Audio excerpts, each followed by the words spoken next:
Yeah. My name is Gordon Greene. I also go by Hakuun Soe, my Buddhist name. I am the abbot of Chosei Zen.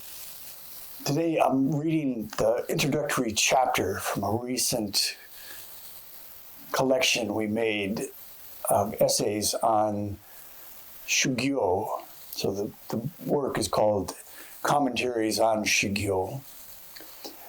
Shugyo is a Japanese word, and it takes a lot of unpacking.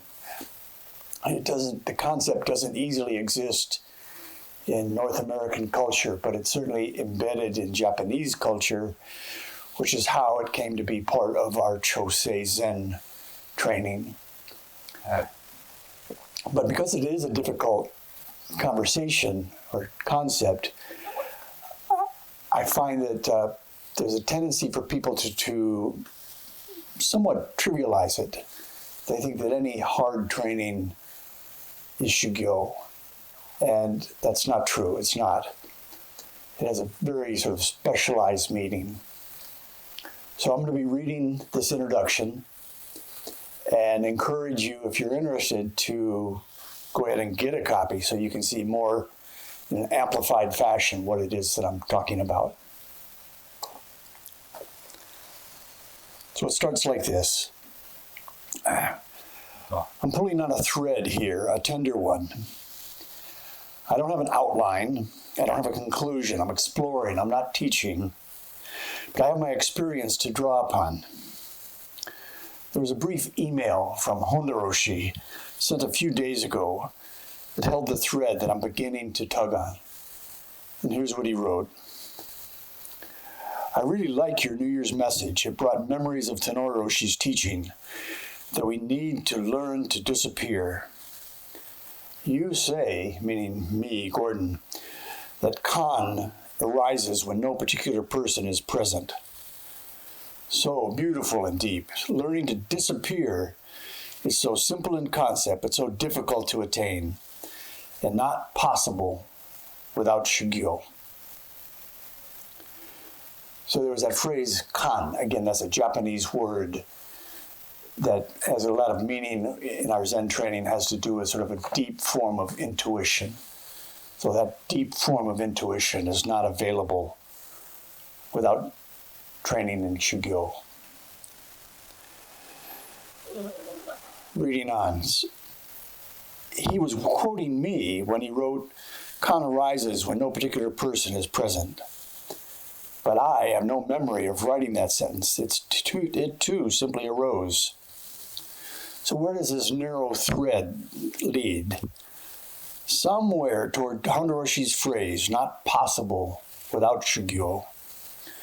That word Shugyo, meaning intense physical spiritual training, has no adequate English translation, but we'll be exploring it in its many forms.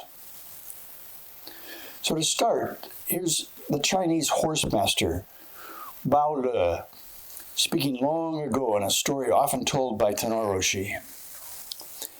He had been asked by his lord, Dirk Mu of Greene, to find a good horse. Bao Le answers him by saying, a good horse may be judged by his physique, countenance, sinews, and bones. But in judging the best horse in the world, it seems as if it is not there at all, as if it has disappeared, as if it has lost its singular identity. A horse like that raises no dust and leaves no tracks. So we need to learn to disappear. That was Roshi quoting Tenor Roshi. Not possible without Shugyo. That was Roshi's comment on this.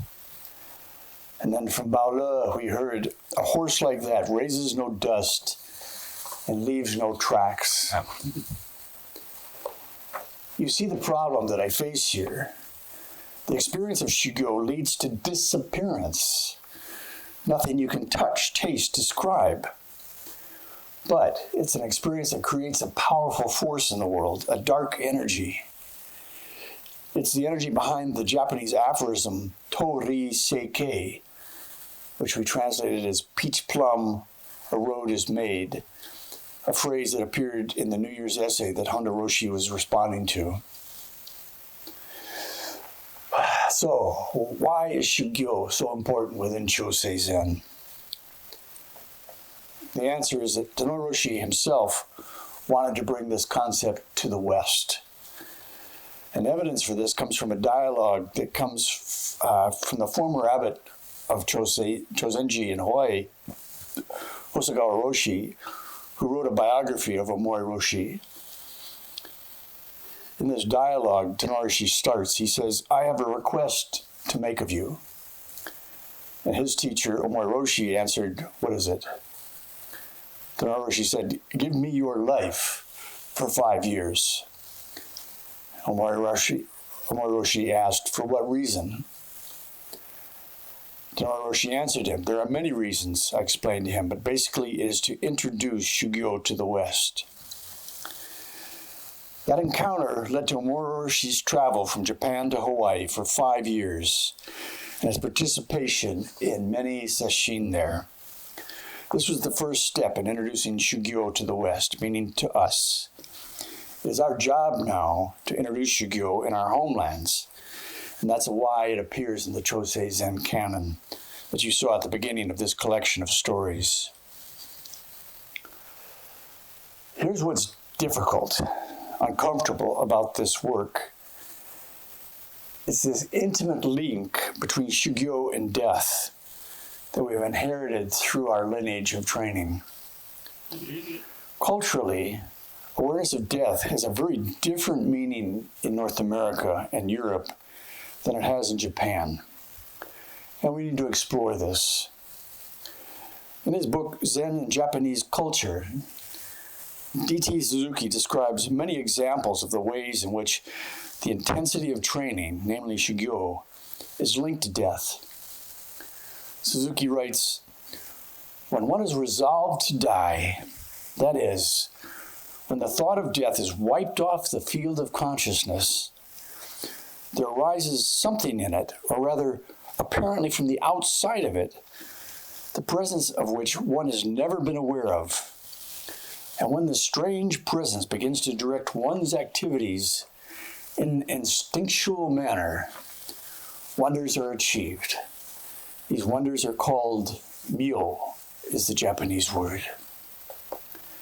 In this sense, Shugyo is a means to an end, the discovery of wonder, seemingly transcendent experiences or expressions that redefine our sense of what it means to be human. For Tenno Roshi, the founder of Chosei Zen, the endpoint of Shugyo is expressed in a favorite poem of his, written by the Japanese Rinzai Zen teacher Shido Bunan, who was alive 1603 to 1676. It's more than 300 years ago. Yeah. His short poem goes like this: "While living, be dead, be thoroughly dead. Behave as you like, and all will be well."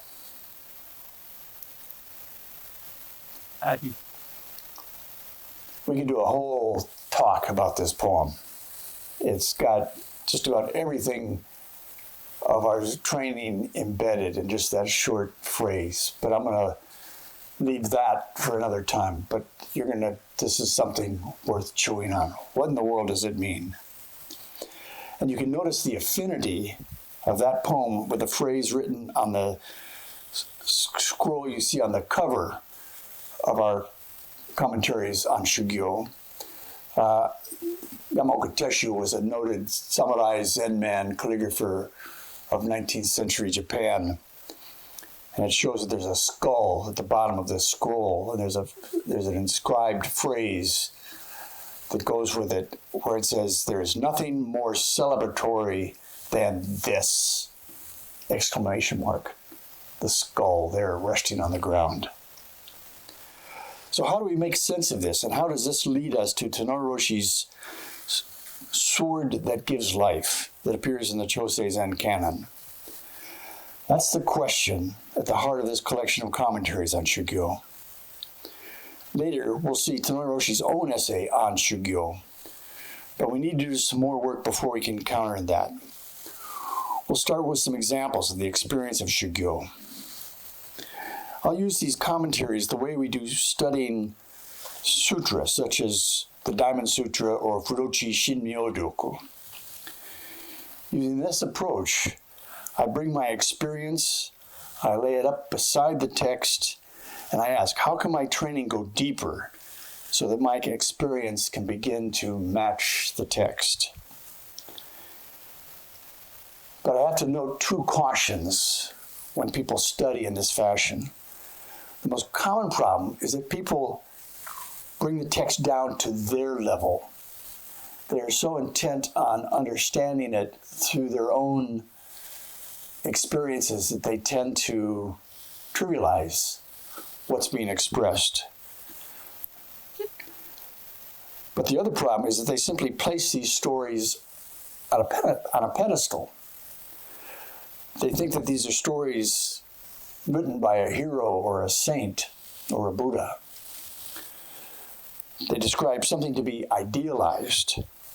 It's an unattainable ideal rather than a challenge to pick up your sword and face me. So, my response to that is I say, screw the pedestal, pick up your sword. This is how you strive to bring yourself up to the level of the text. And this is how your training intensifies as you age. Make sure you understand this. This is why we read these things, these sutras, over and over and over again. Because each time you'll find that you can sort of bring more of yourself to the experience. Sometimes you become more confused than you were at the beginning. That there's a sense in which I thought I understood this, but now it keeps slipping away. You have to throw yourself into these encounters. Roshi was a swordsman. I trained in sword. And so that's why I use the imagery of picking up your sword to face these texts. You'll see this challenge come alive as you keep reading. The first story comes from the life of Omori Sogen. He was Roshi's Zen teacher. The second story in the collection may be true, but is more likely a teaching story, presented here in the fashion told by D.T. Suzuki. In both stories, the horse hasn't exactly disappeared, if we're using Baole's phrase, but they point to the means by which that can occur. There are still singular identities present, but they're the ones that have resolved the duality of life and death, the last great barrier in our Zen training. You'll then see a personal story of Shugyo written about my own experience as a tea man when confronted by Roshi when I was in my 40s. And this is followed by D.T. Suzuki's retelling the story of Shugyo through intense sword training by one of Yamoka Teshu's students. The following chapter is a reprint of an essay on Shugyo written by Roshi. In it, he describes the role of Shugyo in developing character. In addition, he outlines a hierarchy of training. A hierarchy of training intensity known within Japanese cultural and martial arts, ranging from keiko, which is the Japanese word for practice, at the lowest level, each one trains in something. This is at the everyday level, to Shugyo, meaning at the highest level. The final chapter is an exploration of the training I underwent in my 8th decade, centering on a recent experience retracing a portion of a Japanese pilgrimage route that I first encountered in my 20s. It was intense physical training, but of a very different nature than the hard training when I was much younger. And it makes me think afresh about the meaning of Shugyo for older students.